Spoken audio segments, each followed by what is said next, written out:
The inheritance. The old man and his trophy wife were dead, killed in a freak accident that left me with a multi-million-dollar estate and two stepsisters I wasn't even related to by blood. One was a fiery temptress with a temper to match. The other, a frost queen with a sharp tongue. Both of them were ready to claw my eyes out for a piece of the pie. But here was the kicker.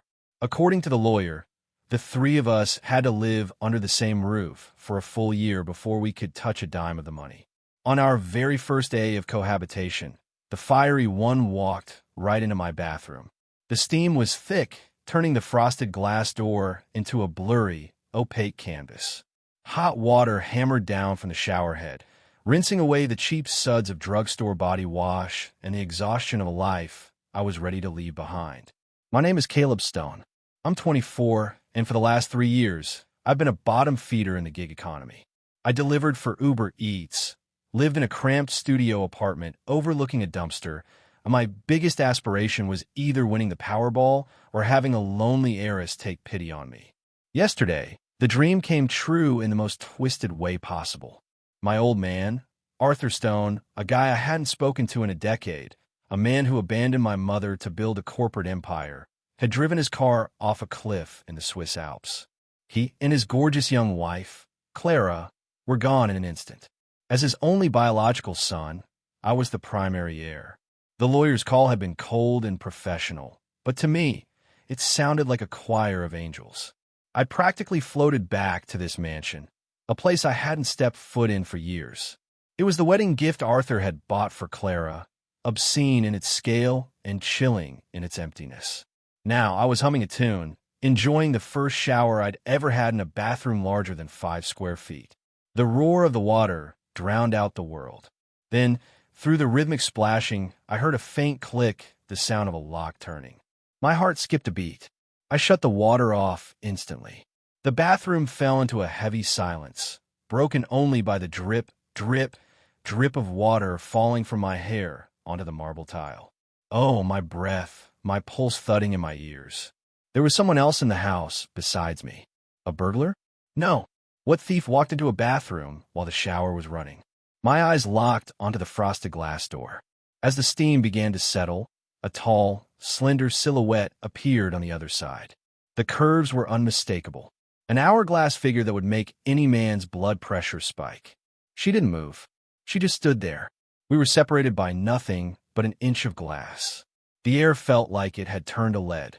Every second stretched into an eternity. My throat tightened and my muscles coiled, not out of fear, but from a raw primal jolt of adrenaline and curiosity. "Who's there?" I asked, my voice coming out raspy and low. The shadow flinched, startled by my voice. Then the handle turned. The door creaked open just a crack. The humid, soapy air rushed out, replaced by a draft of cool, dry hallway air. A hand with perfectly manicured red nails gripped the edge of the doorframe. Then a stunning face peeked through the gap. She had cascading waves of auburn hair and a pair of captivating eyes that tilted upward at the corners, giving her a natural, sultry look. Beneath her straight nose, her full lips were parted in sheer shock. Her gaze traveled from my dripping hair down my neck, across my collarbone, and continued south. I instinctively grabbed a towel to cover myself. The movement seemed to snap her out of it. Her cheeks turned a deep burning crimson that spread down to her neck. What are you doing in here?" she stammered. Her voice was panicked, but it quickly sharpened into an indignant flare of anger. I smirked, forcing my heart to slow down as I leaned into my usual don't-give-a-damn persona. "Look, lady, this is my house. Taking a shower in my own bathroom isn't exactly a crime, is it?" This was Serena, the eldest of the twin baggage my stepmother had brought into the marriage. I'd seen her in photos, but the pictures didn't do her justice. She was 10 times more electric in person. She was wearing a silk slip dress that clung to every curve, the thin fabric leaving very little to the imagination. Serena's eyes narrowed into daggers. She glared at me like she wanted to dissect me on the spot. "Your house. Get straight, Caleb. This house belonged to my mother." "Well, your mother is currently having a reunion with my dad in the great beyond," I said, my voice dripping with intentional provocation. Legally speaking, this is an estate, and I'm a primary beneficiary. Serena's chest heaved with rage, the thin straps of her dress looking like they were under a fair amount of tension. She looked ready to scream, but seeing me standing there half-naked, she choked back the insults, her face flushing even darker. It was actually pretty entertaining to watch her struggle between fury and embarrassment. "Like what you see?" I asked, puffing out my chest. I didn't have much in the way of gym rat muscle, but I wasn't about to lose the alpha contest. "Pervert," Serena spat. She looked like a cat that had just had its tail stepped on. She reached for the handle to slam the door, but a cold, calm voice stopped her from behind. "Serena, what's going on?" A girl who looked identical to Serena, but possessed a completely opposite aura, walked into view. Long, straight black hair, porcelain skin, and eyes that were calm and bottomless like a still lake. She was wearing plain cotton pajamas and radiated a don't-touch-me vibe. This was the younger twin, Sloane. Sloane's gaze moved from her fuming sister to me, looking through the crack in the door. Her expression didn't change at all. She looked at me with the same clinical detachment one might use to examine a piece of furniture. Honestly, being ignored felt worse than being yelled at by Serena. "Done staring yet? Because I can do a slow 360 if you want a better look. Professional rates apply," I quipped. Serena stomped her foot and slammed the door with a resounding bang. "Freak," she hissed from the hallway. I could practically feel her blood boiling through the wood, and it made my mood significantly better. As her footsteps faded away, I leaned back against the cold tile and let out a long breath. My heart was still racing. That glimpse of Serena, the mix of shock and fury, that body, it was burned in my brain. $1 billion estate and a pair of gorgeous stepsisters. This messed up life of mine was suddenly getting very interesting. The next morning at 10 o'clock, we were on the top floor of the Stone building at a high-end law firm. I put on my only respectable outfit, a charcoal blazer I bought for a college interview years ago that had seen better days. I pushed open the heavy glass doors and immediately spotted the sisters on a leather sofa. Serena was in a fire-engine red bodycon dress, legs crossed, looking at me with pure, unadulterated hostility.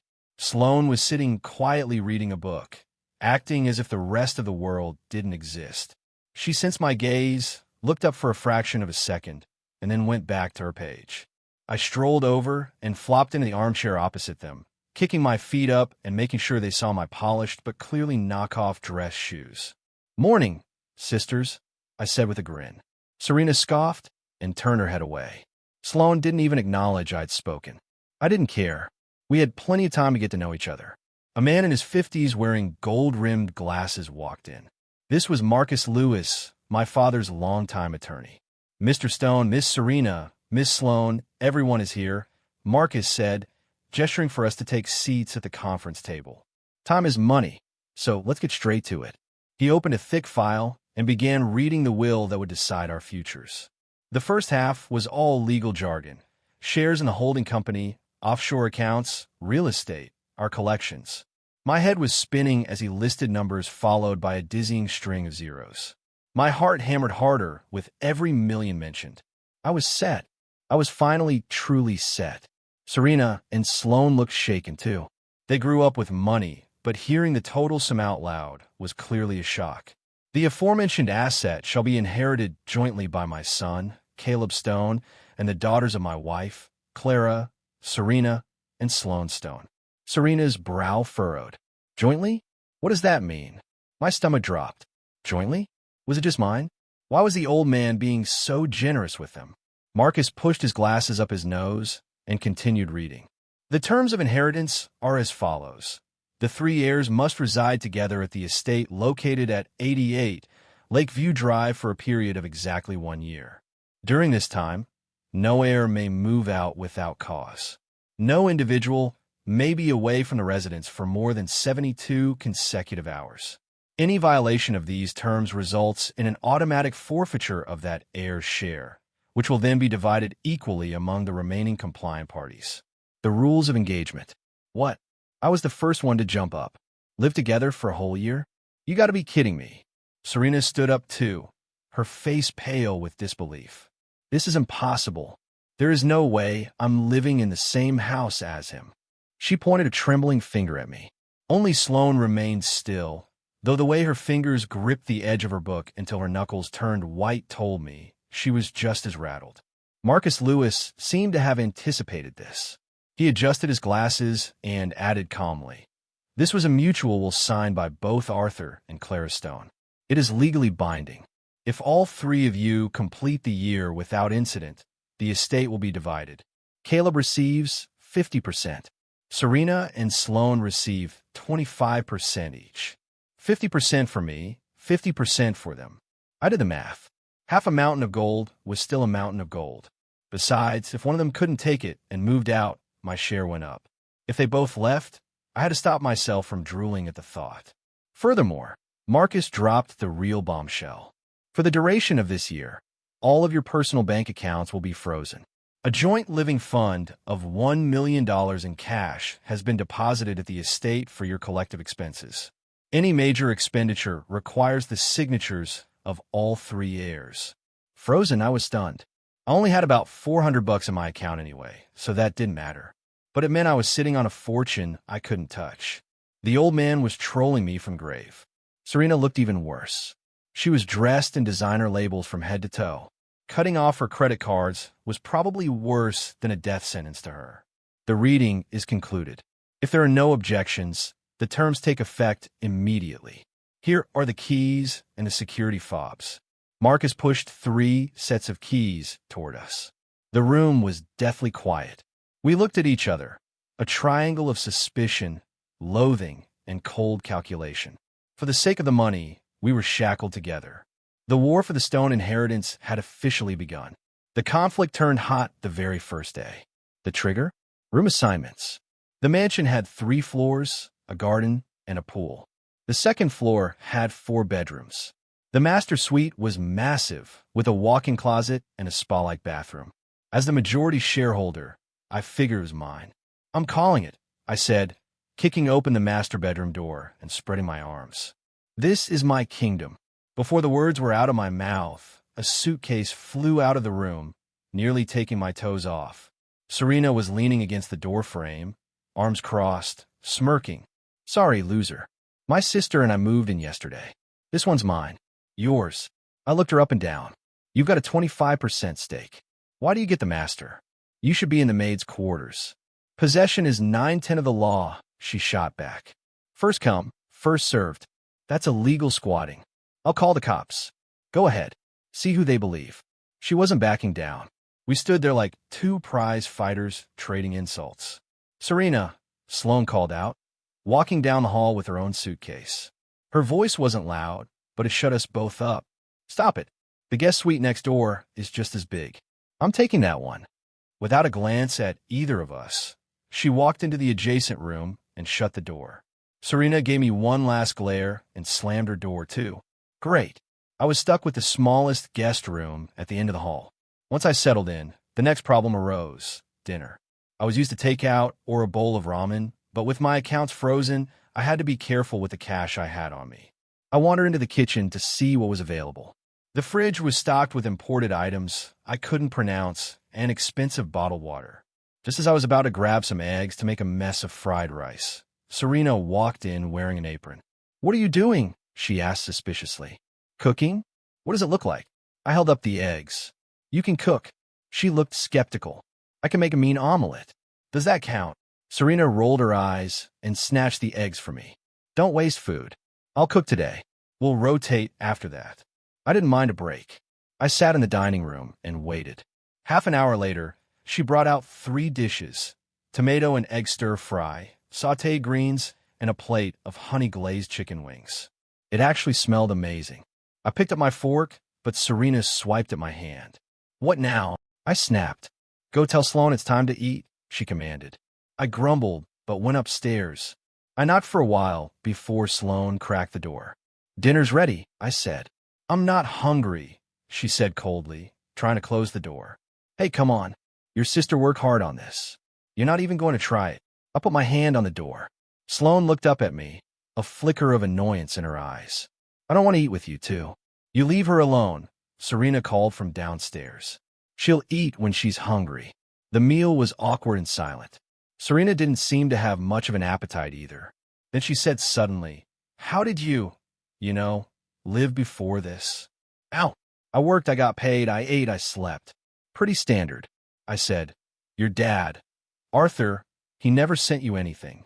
I let out a sharp, dry laugh. He probably forgot I existed. After my mom died, he cut me a check and told me not to bother him. I spent the last of that graduating college. Serena didn't say anything else, but her expression softened just a tiny bit. After dinner, she cleaned up while I hogged the TV remote. We almost got into a physical fight over a football game versus a reality show until Sloane came downstairs and silently unplugged the TV. Peace at last. The days blurred into a cycle of bickering and standoffs. We were like three porcupines in a cage, constantly pricking each other but forced to stay close. I realized Serena was mostly bark and no bite. She'd spend all afternoon doing her nails or a face mask, but she'd also spend hours making incredible meals. She called me a pervert and a loser to my face, but when I caught a cold, I found medicine and hot tea left outside my door. Sloane was a ghost. She spent most of her time in her room reading or painting. I caught a glimpse of her work once, a deep, haunting starry sky. She rarely spoke, but she kept the garden immaculate and would quietly clean up the living room after Serena and I made a mess of it. And then there was me, the disruptor. I left my socks on the couch, blasted the volume on the TV when they were watching their shows, and made fun of Serena's vampire lipstick. I enjoyed seeing them get riled up. It was the only fun I had in my otherwise bleak life. But the peace didn't last. One afternoon, I was out in the garden pulling weeds, a chore Sloane had assigned me under the threat of no dinner. The doorbell rang. I figured it was a package and went to answer it, grumbling. A middle-aged man stood there. He was wearing an expensive suit that didn't hide his oily complexion and a gold watch that was way too big for his wrist. "Who are you? Who are you looking for?" I asked. The man looked at me with pure disgust, like I was something he'd stepped in. "Are Serena and Sloane here?" "I'm their father." I froze. This was Brad Whitaker, the sister's biological father and my stepmother's ex-husband. "They're busy," I said, trying to shut the door. Micah told me this guy was bad news. "Who do you think you are, kid?" Brad shoved past me and marched into the foyer. "Serena, Sloane, Daddy's here." His voice brought the girls running. When they saw him, Serena turned white as a sheet, and Sloane instinctively stepped back, hiding behind her sister. Their reaction told me everything I needed to know. "What are you doing here?" Serena's voice was shaking, but she stood her ground. "I can't see my girls," Brad said with a greasy smile. His eyes were already roaming the mansion, filled with naked greed. "Nice place. Your mother really left you a gold mine, didn't she? Blood and water." He reached out to touch Serena's face, but she flinched away with a look of pure loathing. "Brad, I'm warning you. Leave, or I'm calling the police," Serena snapped. "The police?" Brad chuckled. "I'm your father. It's not a crime to visit my daughters. And Serena, watch your tone. Sloane, honey, don't hide. Daddy won't bite." He turned his gaze toward Sloane. She visibly shivered, her face draining of color. I'd seen enough. "Hey, old man," I said, stepping between the girls and Brad. "They said they don't want you here. You having trouble with English? Get lost." Brad finally looked at me, squinting. "And who the hell are you?" "I'm the man of the house," I said, squaring my shoulders. Brad laughed. "You in that thrift store blazer? Give me a break." "Look, kid, stay out of family business." "I'm making it my business," I said, flashing a grin. "First, this house belongs to the Stones now. My name is Caleb Stone. Second, these two are under my protection. Third, if you aren't out of my sight in 3 seconds, I'm going to show you what an unpleasant exit looks like." I wasn't shouting, but I wasn't joking either. Maybe it was the sheer audacity of a broke kid talking to him like that, but Brad actually hesitated. "Fina, you'll regret this, kid." Brad spat, throwing a hollow threat over his shoulder as he retreated out the door. Once he was gone, the tension in the room snapped. Serena leaned against the wall, looking like she was about to collapse. Sloane stepped out from behind her and whispered, "Thank you." It was the first time she'd ever initiated a conversation with me. "No big deal," I said, heading back to the couch. But I have a feeling he's not going to make it easy for us. I was right. Brad became a recurring nightmare. Some nights, he'd show up drunk, screaming at the gate about how Clara was a cheat and Arthur was a thief. Other times, he'd play the loving father, bringing cheap gifts and trying to convince the girls that he deserved a cut of the inheritance. Serena would go out and scream back at him until he left. But every time she came back inside, she'd lock herself in her room for hours. She used anger to mask her terror. Sloane just became more withdrawn. Her paintings grew darker, the stars in her skies replaced by black voids. One day, Brad showed up with two thugs in tow. They blocked the driveway, shouting that they were going to trash the place if they didn't get their share.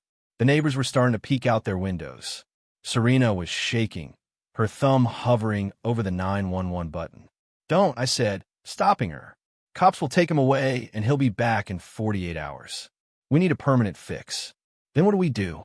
Just let him harass us?" Her eyes were red-rimmed. "Stay inside," I told her. I walked out alone. "Well, look who it is." The boy toy brat sneered. "You ready to pay out for your sisters yet?" I didn't answer. Instead, I pulled out my phone and hit record. "Brad Whitaker, right?" I said calmly. "Let's talk law. What you're doing is called harassment and attempted extortion. You got two witnesses with you, and I've got this on record. You want to see how long you last in a cell?" Brad sneered. "I'm asking for child support. It's my right." "Is it?" I smiled. "Let's talk about something else then, like how you lost custody because of your gambling debts and the domestic abuse charges. Or how about the fact that you owe about 50 grand to a guy named Big S over in the West Side? I hear S has been looking for you." I'd spent the last few days, and some of that living fun cash, contacting an old buddy of mine from my delivery days who knew the local underbelly. Brad's face went pale. "How do you know that?" "Word gets around," I said, waving the phone. "I have every word you just said on here. If I accidentally send this recording in your current location to Big S, how do you think he'll thank me?" Brad's bravado vanished. He looked at me with genuine fear. "What do you want?" "I want you and your friends to vanish from this house and from their lives forever. Because if I see your face again, I promise you won't be standing the next time we talk." My voice was a whisper, but it hit him like a hammer. Brad stumbled back, looked at me like I was a demon, and scrambled into his car with his two goons. I watched them peel out of the neighborhood. When I turned around, Serena and Sloane were standing in the doorway. Their eyes were wet. Serena's look was a mix of shock and something else I couldn't quite place. Sloane's eyes were clear, the icy surface finally breaking. "What?" I asked, feeling awkward. "Never seen a handsome guy before. I told you I've got your back." That night, Sloane did something unheard of. She cooked a massive feast. For the first time, we sat together like a real family. No one mentioned Brad. Serena gave me the biggest piece of chicken and muttered, "Thanks for today." "Don't mention it," I said, mouth full. "Just consider it part of my protection fee. I'm expensive." Serena rolled her eyes, but she was smiling. Sloane even asked, "Was that Big S guy real?" "Half real." I shrugged. "Mostly a bluff. But a guy like Brad always has someone he's scared of. You just have to find out who." We sat at that table for 2 hours. Afterward, Serena didn't fight me for the remote, and Sloane stayed downstairs. We actually watched a movie together. After that night, the house changed. The fight stopped. We started going to the grocery store together. Serena picked the snacks. Sloane picked the healthy stuff. And I pushed the cart. We cleaned the house as a team. We even started playing poker on weekends. The loser had to get their face drawn on with markers. Looking in the mirror at my marker-covered face while the girls laughed until they couldn't breathe, I realized I wasn't even mad. I was getting used to Serena's morning wake-up calls and Sloane's quiet breakfasts. The mansion didn't feel so empty anymore. The final gift, the money, started to feel less important. My relationship with Serena grew complicated. She'd find excuses to have me fix her laptop while she lounged around in silk pajamas.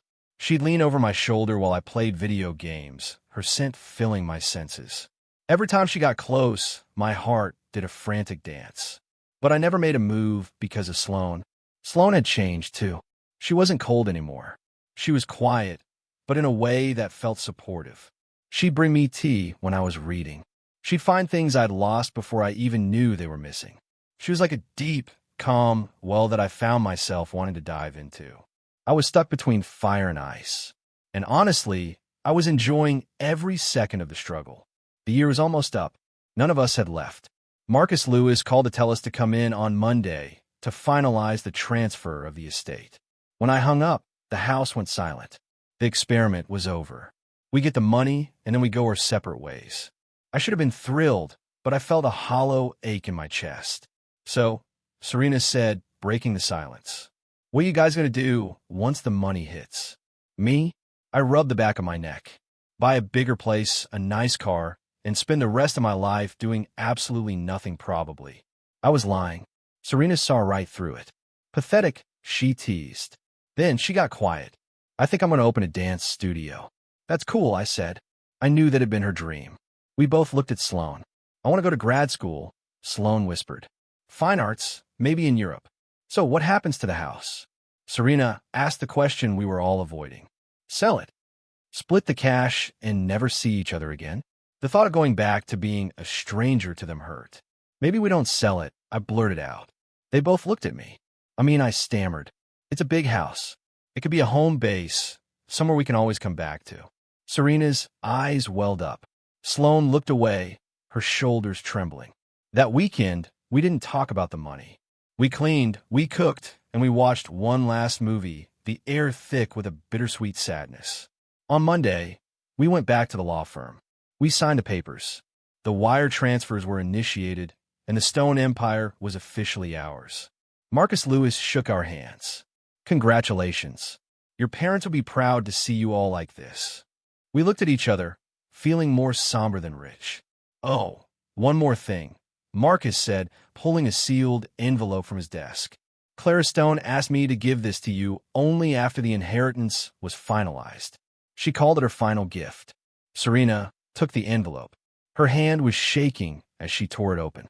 Inside was a letter on cream-colored stationery written in Clara's elegant script.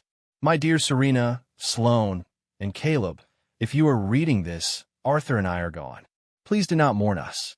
We live the lives we chose. Serena, Sloan, I am so sorry I couldn't give you a perfect family and that I couldn't shield you from the shadows of your biological father. He was my greatest mistake. And while I removed him from your lives, I knew I couldn't remove the fear he left in your hearts. Caleb, I know you resent your father, and perhaps you resent me too. But Arthur loved you in his own flawed, distant way. He pushed you away because he was afraid the sharps in his world would tear you apart. He wasn't a man of words, but he left you everything he had. I created that cruel will for a reason. I knew Brad would come for you once I was gone. Serena is too reactive, and Sloan is too fragile to face him alone. But Caleb, even though we didn't spend much time together, I saw the man you were in your father's stories and your photos. You're like a porcupine, prickly on the outside, but with a heart of gold. I knew if I forced you together, you would protect them. I knew that after a year, you wouldn't be enemies, but a family. That is my true gift to you. Not the money, but each other. A home.